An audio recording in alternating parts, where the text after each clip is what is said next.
अस्सलाम वालेकुम, मेरा नाम डॉक्टर अरीबा साकिब है और मैं IVF एंड इनफर्टिलिटी कंसल्टेंट हूँ at Saqib IVF and fertility centre in Lahore. We are based in Mid City Hospital which is on Jail Road Lahore. आज का जो सवाल है वो ये है कि क्या अगर कोई पेशेंट IVF या ICSI का ट्रीटमेंट लेता है तो क्या उसके बाद वो नेचुरली बच्चा कंसीव कर सकते हैं, या जब भी उन्होंने प्रेगनेंसी की तरफ जाना चाहते हैं तो क्या सिर्फ उनके पास यही रास्ता है कि वो दोबारा IVF ही कराएं.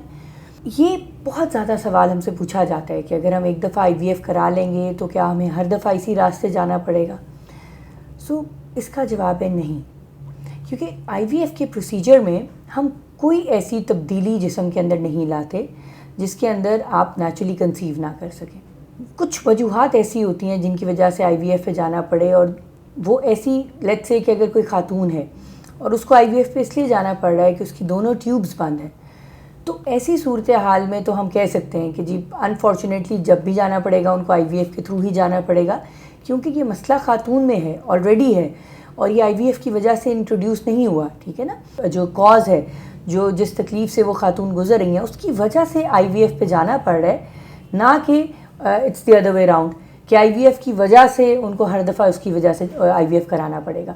इसी तरह अगर एक मर्द है और उसके स्पर्म जो है वो बहुत कमज़ोर हैं तो उनको ICSI का सहारा लेना पड़ रहा है, तो अगर तो उसके स्पर्म विद टाइम इम्प्रूव हो जाते हैं तो फिर तो वो नेचुरली भी कंसीव कर जाएगा, उसको हर दफ़ा IVF पे जाना नहीं पड़ेगा.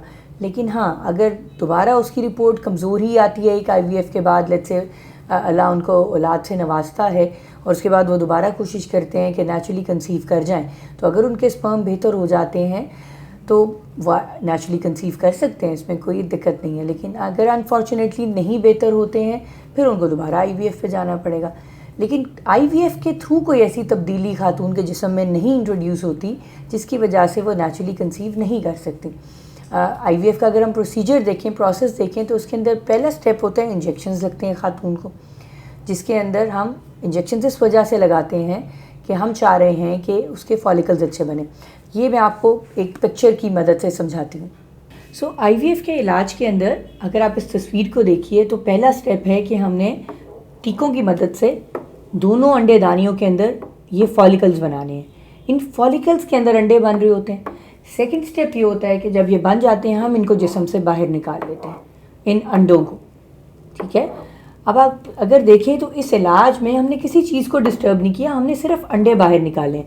अंडेदानियाँ वहीं पड़ी हैं, बच्चेदानी वहीं पड़ी है, ट्यूबें वहीं पड़ी हैं जिनकी ट्यूबें ठीक हैं. इसलिए ये एक ऐसा इलाज है जिसके अंदर कोई भी चीज़ अंदर से डिस्टर्ब नहीं हुई.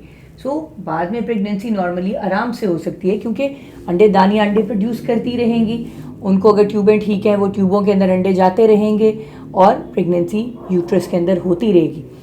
दूसरी बात ये कि अगर हम आगे जाएं इस इलाज की तरफ, तो जब हम एग्स निकाल लेते हैं हम उसको स्पर्म से मिलाते हैं. स्पर्म से मिला के ये एम्ब्रियो बनता है जिसको हम कहते हैं बीज. ये वो बीज है जो बच्चा बनाता है. जब ये एम्ब्रियो बन जाते हैं तो उसको बच्चेदानी में रख दिया जाता है, छोड़ दिया जाता है. इसको छोड़ने की वजह से भी कोई ऐसी डिस्टर्बेंस अंदर क्रिएट नहीं होती कि दोबारा से ये अमल नेचुरली ना हो सके. IVF के इलाज में कोई ऐसी डिस्टर्बेंस नहीं आती जिसकी वजह से पेशेंट बाद में नेचुरली कंसीव नहीं कर सकता. Thank you so much.